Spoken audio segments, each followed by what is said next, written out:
Okay, this is March 3rd, and it is Mind Body Soldier Tribe Call.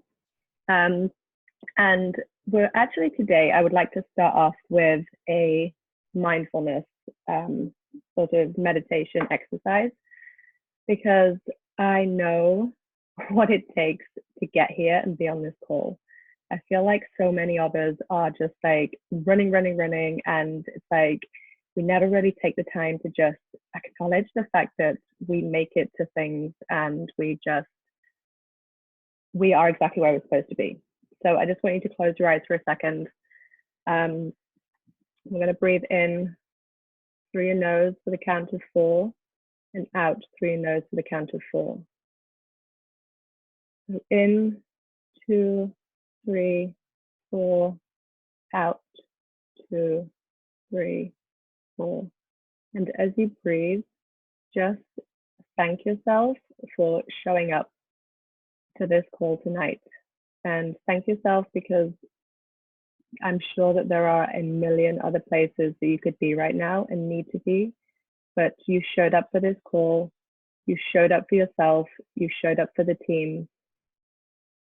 And I want you to forget all of the things that happened today. I'm sure that we all had many things that happened, but just put those out of your mind for now and forget all of the things that you have to do tomorrow. And right now, just acknowledge the fact that you are here and you are exactly where you're supposed to be. And be thankful from all the things that you're going to take from the call tonight.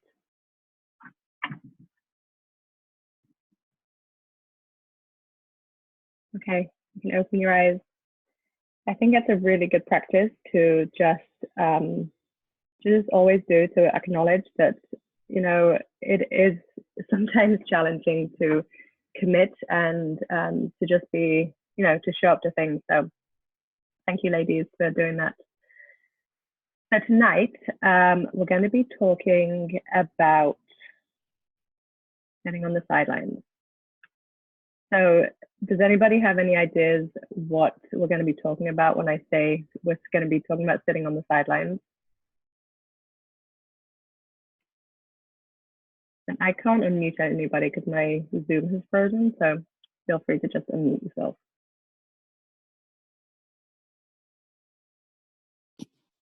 I only know because you told me. Okay, yeah. Counts or not. Anyone else? All right, it's going to be a surprise then. So I'm going to start with a story. So my family of origin are just as effed up as everybody else's family of origin. And I feel like it's only really in our 30s that we truly see our family for who they are. You know, instead of seeing it through the lens of a child or a teenager or a young adult, it's when we have kids and we get married that we can truly see our family for what they are. And this weekend, my twin sister lives in Italy and she is visiting England at the moment. So she's with my family. And some of you might not know this, but I also have a younger brother. Linda, who I consider one of my very best friends, did not know that I had a brother. So I thought probably a lot of other people don't either. But I have a brother, and my brother and dad do not have a good relationship. And the kind of family that we're from is, you know, we like push things down, we cover things over until it blows up. And then it blows up and horrible things are said.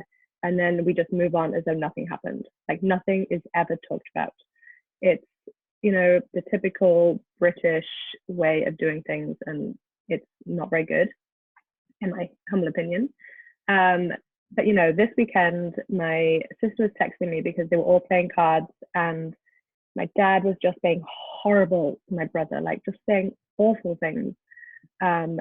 My mum was getting involved, and there was wine involved, so we all know how, you know, that can just escalate things. And it just, the whole situation was like really dramatic.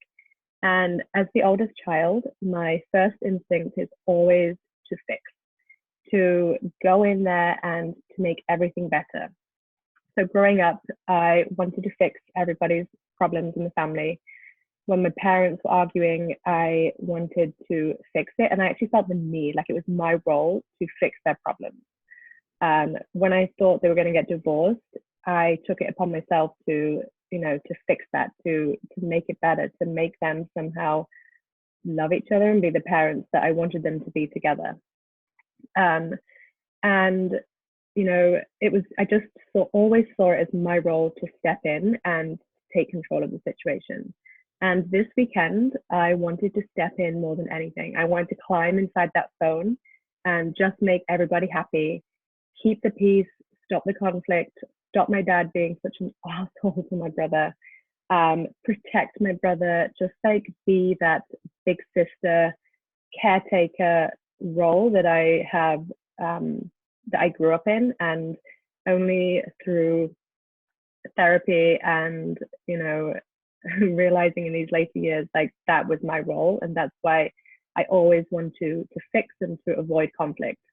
But instead of getting involved, instead of texting my brother and texting my dad, which I actually wanted to do in that moment, I coached my sister through it. And I told her that, you know what, this is not your problem. Like, I know that this feels so horrible now because I can almost I can imagine myself being there. But no, it feels horrible, but you getting involved is just going to make the situation worse. So it's not your battle. And as hard as that is to say and to feel, like when you want to protect somebody that you love, you just have to remove yourself from the situation and go to bed. And when I was coaching her through this, I realized how far I'd come in my life.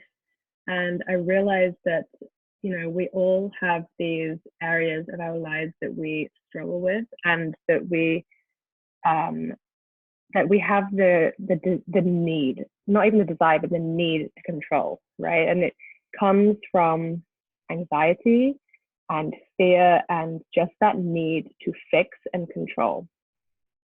So I know that we can't fix our dad. I know that we can't fix my brother and make that situation better. And you know what? When more people get involved, it actually makes the problem even worse anyway. So I gave that advice. I gave the advice that I would give to myself. I hope that I will be able to do in the moment the next time that I'm home. But when we get involved like that, and when I was talking with Linda about this call, we were talking about it, and we were like saying who on the call this would make feel really uncomfortable, because some people, when we have that anxiety, we need to control, right? Like anxiety comes from the need to control, and when we decide to step away from the situation, it can feel like we don't care about the situation. Like, by me saying to my sister, remove yourself, and this is not your problem, it felt like I was saying to her, you don't care about the situation. This situation is not important enough to you. It's not your problem. But it wasn't that at all. Like, I was coaching her to protect her peace, because her peace is just as important as anybody else's. And she is the only person that can control that. She is the only person that has the power to control it, basically. And that is the only thing that we can control, is ourselves, right? We cannot control other people. We can absolutely care about the outcome without being invested in the outcome.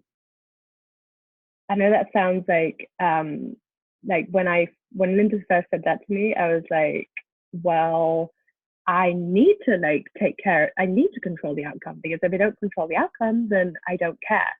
But we can care without changing that outcome. And if you've had any anxiety of any kind, I bet right now this is making you feel uncomfortable. Like, you just want to, you're like, well, yeah, that's fine for your situation. But in my situation, I could never do that because X, Y, and Z, right? Like, we always have these reasons or excuses why this wouldn't work for us, because it makes us feel uncomfortable and it pushes us out of our comfort zone. And, you know, Linda keeps talking about persisting in the problem. And that is really stuck with me recently because I keep seeing it everywhere in my life that I persist in the problem. And in this situation, it's true as well that we can continue to persist in that problem um, because it's our comfort zone, right? Even if it's really uncomfortable, it's still our comfort zone because it's what we know. So a really good way to kind of picture this in real life is to imagine yourself sitting at a baseball game. So you're sitting in the bleachers at a baseball game, you're watching the game, you can see what's happening. You can see that there are two teams playing. You know, you're not really invested in the outcome. You don't really care who wins, but you're watching what's happening in the game. So if you think about it in that sense, like, you know, you kind of do care that somebody wins or loses, but you're not really emotionally invested in the outcome. And I think that's what's really key, is the emotional investment. Because you know, in a situation of like my brother and my dad, like, yeah, like of course I'm invested in it, like I care about them. But if I remove the you know, if I remove like the being emotionally invested in the outcome, then it really helps my anxiety, and it really helps me just to let go of the control of the situation, because I know that I am not going to be able to fix them anyway. And me getting involved will just actually add fuel to the fire. So, you know, another good example actually is parenting, because we all know that parenting is really hard, right? And I was going to say something else, but I can see that the kids present. It's really hard. And it's really hard sometimes to pick your battles and to know when to get involved and to know when to not get involved. Because, you know, like I have 3 kids, right? And they're always fighting. And the 9, 5, and 3. So there's an age difference, right? So sometimes I feel the need to get involved when they're fighting and it's not really like fair for their age. But what I've realized is that most of the time, they can actually figure it out themselves. I just need to have the faith in them, the faith in myself, and to not feel the need to manage and control every situation. Because I can tell you that when I am getting super anxious, just like in life in general, I try to find control in different areas of life, right? And so that is with my kids. I'll try to micromanage things, and it never works. It always gets worse. So does anybody have any questions about this, by the way?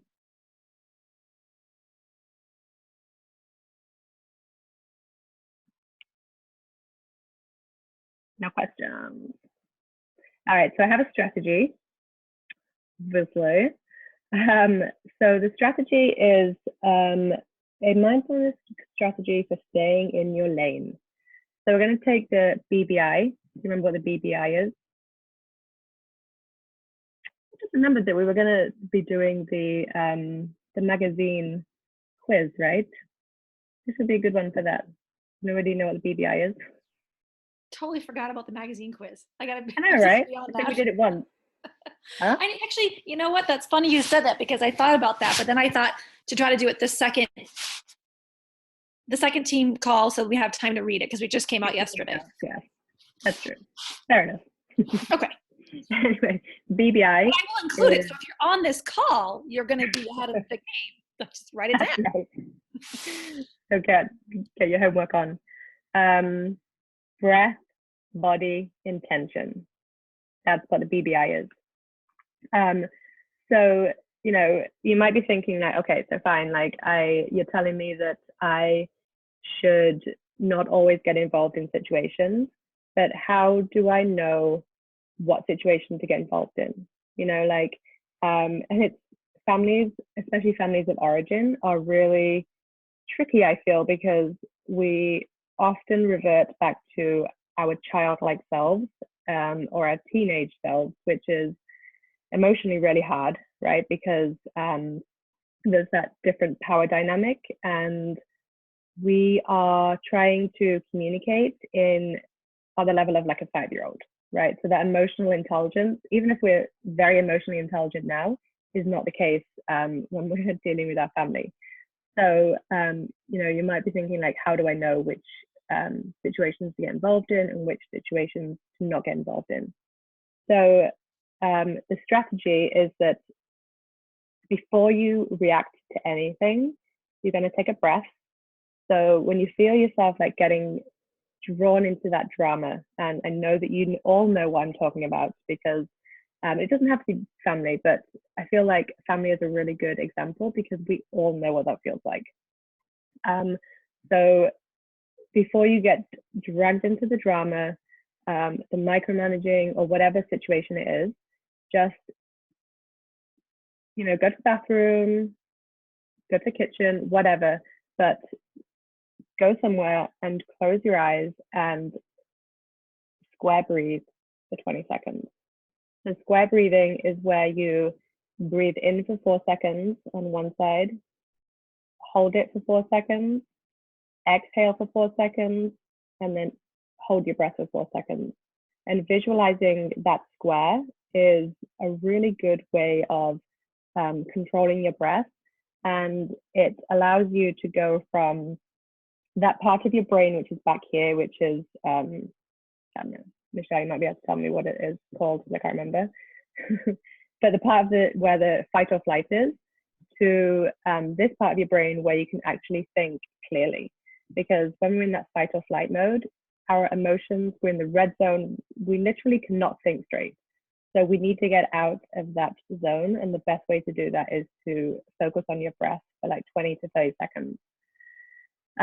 Take note of what is happening in your body. Like, are you holding your breath, which is what I do when I'm anxious? Are you tense? Are you clenching your teeth? Are you breathing in your chest up here instead of in your belly? So just like take 5 seconds to figure out what's going on in your body, and then choose one area to breathe into.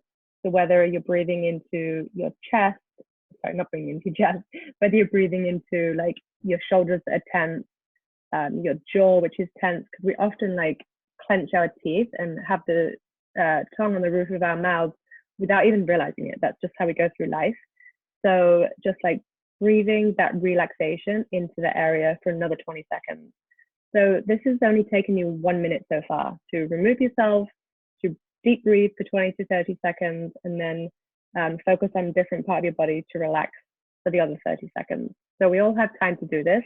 And we need to do this if we want to have a productive like conversation about the situation. Because even if you do decide to get involved, you need to be doing it from a non-emotional, rational place. And then the third thing you're going to do, instead of intention, for this method, you're going to ask yourself some questions. So you can ask yourself, for example, what is the worst thing that could happen if I don't intervene right now? Is somebody actually in danger? And if they are, you should probably intervene. And then listen to how you're feeling and where your anxiety is coming from. Are you bringing your own baggage to the problem, or are you coming to this with a clear head and you see it for what it is? If you've focused on your breathing, you've relaxed part of your body, now you're going to be in a place where you can actually answer those questions in a rational, non-emotional place. So it's not a bad thing to be emotional, but it is a bad thing to be emotional if we are trying to have, you know, a rational conversation like this. So, you know, remember that it really is sometimes better to sit on the sidelines and just protect your peace. Because at the end of the day, nobody else is going to be protecting your peace. You are the only person that has control over that. And it is far too precious. to allow other people to take that from you. Amygdala, thank you. I just saw that. Yeah, exactly, amygdala. I love this strategy, and I can think of ways that I could use it in big and small. I mean, especially like my daughter's 23, and she's always come to me for her emotions, like to sort of rescue her. And now as the older she gets, I realize I don't have to, it's like bait. It's like, she's just like, oh, this is handling. Could you just emotionally handle this for me, Mom? And then come back to me with it and like figure it out. And I've done much better. And part of that's my anxiety, because we don't want our kids to be unhappy. So, you know, even as your daughter's getting older, she's going to get involved in things like kids gossiping at school or, you know, whatever. And it's hard to figure out when you should and when you shouldn't. But I could say, I would look back now and say, I would wish I had done less rescuing and more just sitting on the sidelines and seeing how it would play out. You know what I was thinking about when I was thinking about this is, I think it was Jackson in wrestling.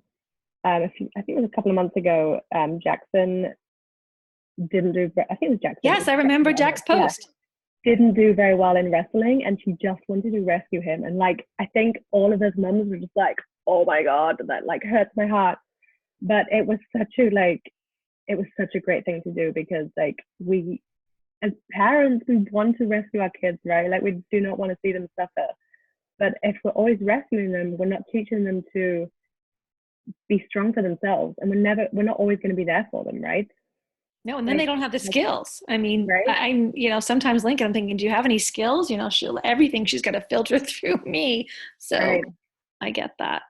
And I think in friendships too, I think even in gossip or in when there's a group, even on the team, if someone else is having a problem with somebody, not getting involved and not fueling the fire for whatever it is, you know, even if it's someone's siblings and one's mad at the other and they want to pull you in there so then they can like have an argument for their side. That's a time that we just need to stay on the sidelines. Right. And it can be really challenging, I think. I think it can be. Yes. And especially if it's something different to what we've always done, because, you know, they have an expectation of us that we'll fill that role for them, right? So if we say no, it can feel really uncomfortable, and it can feel uncomfortable for them. And we just have to like be okay being uncomfortable. Yes. I'm talking to myself here as well, because this makes me like feel physically sick. Because Kaylin told me like that, you know, just about like a conversation she'd had with her mum recently, some truth, some big truth. And I was just like, oh my gosh, like, I'm so proud of you, but like, I cannot imagine doing that. So I feel like it's a journey, right, for all of us. And I feel like this whole like growth life journey is a journey. Like, we're always just like, we can always improve, we can always like get better, and we're always gonna like, I was talking about this today, that, you know, it's also normal to come back down and to not be brave, and then to go back up again and then come back down. It doesn't mean it's a failure, but it's just life.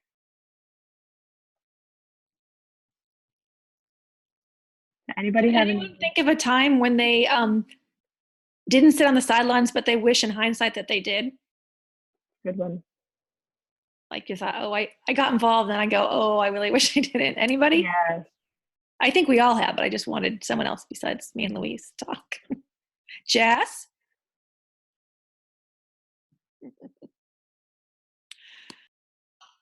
I'm trying to think, like, not recently. I've tried to keep more to myself recently. Lots of counseling. Lots and lots of counseling recently. Amen, lady. So, yeah, me and my counselor are working on some things. And a lot of my stuff recently has been very much like self-driven, self-reflecting, and it involves spending a lot of time by myself. So I'm work stuff a little bit here or there, but usually if I'm involved in work stuff, it's because I have to be. So not too much recently. I'm sure I'll get off this call and about 30 things will flood my head and I'll be like, oh yeah, there was that time that well, now we're going to be more aware of it. Thanks to Louise. Because sometimes you don't even know you're doing it. Like, you don't stop yourself. You're already on that train and you're like, wait a minute. So this is really good. No, I did need to hear Louise though. Thank you about the fact that we go like up and down on the like brave and being on point, because I've been struggling with that the past couple days where I feel like I'm back on the downswing of things and I'm like, oh, this really sucks. I'm failing again. I'm back to where I was. And then thanks. Yeah, no, I'm not failing. I'm just back on the downswing and I'm going to go back up here I'm soon. giving myself grace right now. But I was saying this today, like it's so normal and it's really hard, right? When we're hard on ourselves and we have these expectations, like, you know, I always have this idea that with anxiety and stuff that, well, if I work hard enough, then I'll get better and it'll all be over and I will never be that way again. So I just have to work harder and I have to like keep going, instead of just accepting it as part of the journey. And then there will always be ups and downs, but you don't have to have a roller coaster. Like you don't have to have the huge highs and the really big lows, right? It can kind of be up here, but you're always growing. So even if you're coming back down, you're always at a higher place than where you started, right? Like my lows now, like I've been feeling really anxious over the past couple of weeks, like after the whole thing with Bodhi, and then like after that is when like I came down and started to really like feel the feelings. But I was at a much higher place. I had those like the skills and I don't know, the wisdom, I guess, from struggling for a few years. So yeah, you're rocking it, Jess. Oh, thanks. Yeah, I think that's super important to remember as well because, like you said, Louise, your journey is going to be ultimately upward progression, but you will still have those little ups and downs. But like you said, they'll get less intense. Definitely. And like, it's, you know, when you say it, it's like, well, of course I can't expect myself to always be like, always have highs, right? Like you know, if somebody else said that, like if one of our clients was like, oh, but you know, like I'm not always up here, we'll be like, well, that's life. Like, you know, it'd be so boring if it wasn't like that, right? But when it's Yeah. ourselves, I feel like it can be really hard to get that perspective. It can be really easy to have perspective for other people, but not ourselves.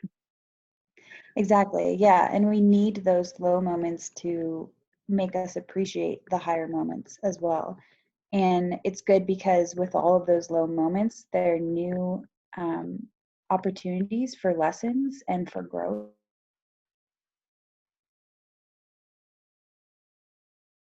For sure. Al, I think your internet keeps cutting out. I do love a good freeze frame, though. That's right. Oh my goodness, too funny. So do you ladies have any other questions about it? Or any thoughts? If not, I'm gonna give you a sneak peek into our sleep clinic, which is happening in 2 weeks. I'm really excited about this because we're going to be doing it in the free group, starting on Sunday, March 15th. And it's like a trial run for the retreat. So, you know, it's going to be good, right? So it's actually. Oh, sorry. Go on. I do have kind of a like thought that popped in my head. So what happens maybe not so much when it's like something where we're getting involved with other people, but where it's the battle we're fighting with ourselves that's kind of sending our anxiety or a situation into overdrive or a place to where it shouldn't be, maybe not necessarily because we're like there's other people, but it's because of what we're kind of thinking and doing to our own situation. Well, it does make sense, total sense, lady. Preaching to the choir. I feel like a really good strategy is to, especially if you're having that conversation with yourself, is to look for the evidence, right? Because it can be really easy to spiral into thinking all of these crazy thoughts, negative thoughts about yourself and about your situation and about like, you know, what you can and can't do, whatever.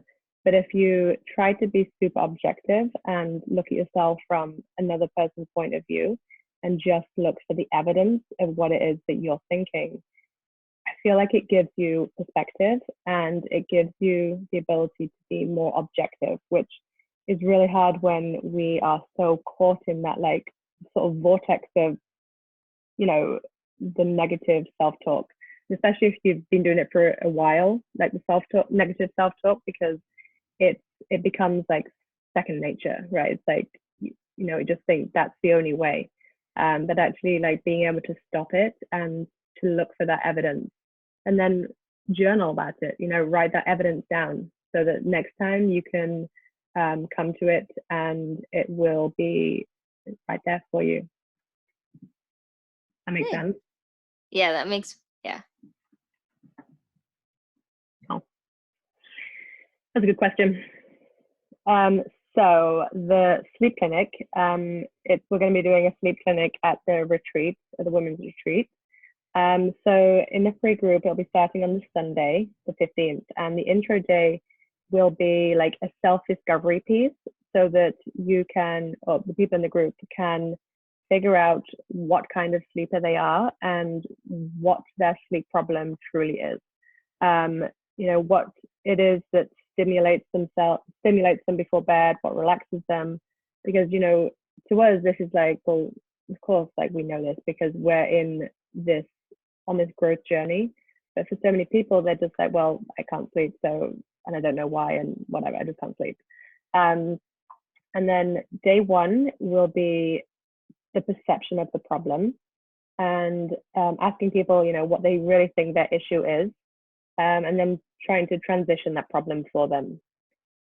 Day two is looking at different ways to help sleep. So medications, natural products, melatonin, CBD, chamomile, all that kind of thing. Day three is creating your paradise. So creating your sleep paradise, which will be the physical components of sleep, like environment, lighting. Like a fan? A fan, like a perfect pillow, the temperature. I'm gonna kick my husband out of the bed pretty soon because he doesn't like the blankets tucked in at the bottom, and like I like it. Like I like the sheets like perfectly straight, everything like tucked in, like, and I just lay there and they don't move, and I wake up and this bed's still perfectly made. Like I love that. And he gets it and he just kicks his feet up, and I'm like, you're stressing me out. Like we're gonna be the couple at like 30 years old that's sleeping in different rooms because you can't sleep properly. That will be such a good example to use for the sleep clinic. Will you message me with that situation? Because that's a really good point. Like how we figure out couples. Thank you.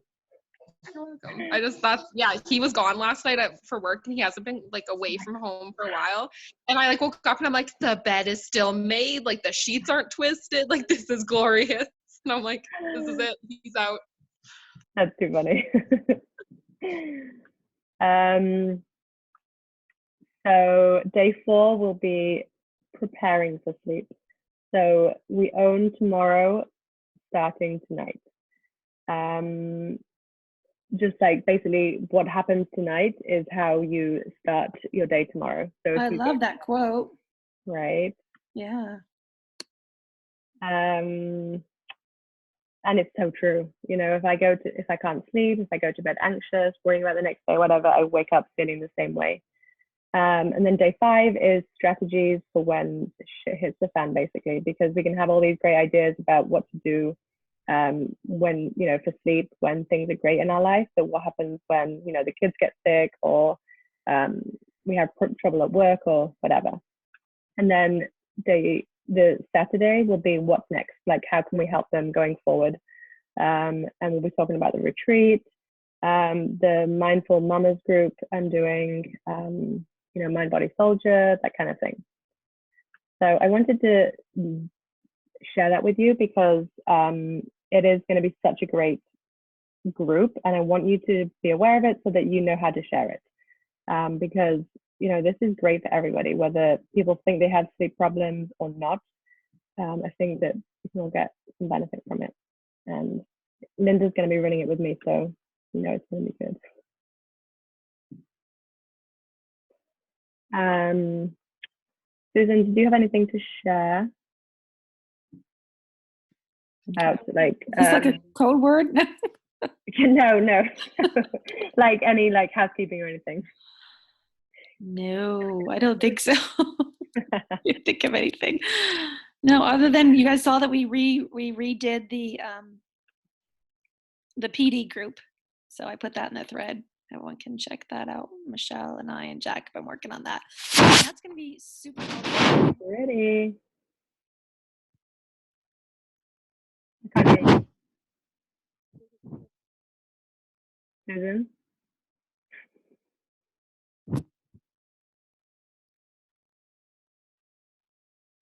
I have to sit up.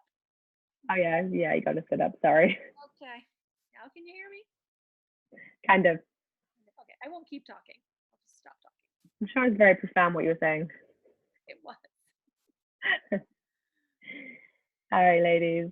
Thank you so much for joining tonight. And oh, actually, let me just, yeah. So go and try out the strategy. I want to know what you think of it and how it works in real life for you. All right. Have a lovely Tuesday evening. And when? No. Huh?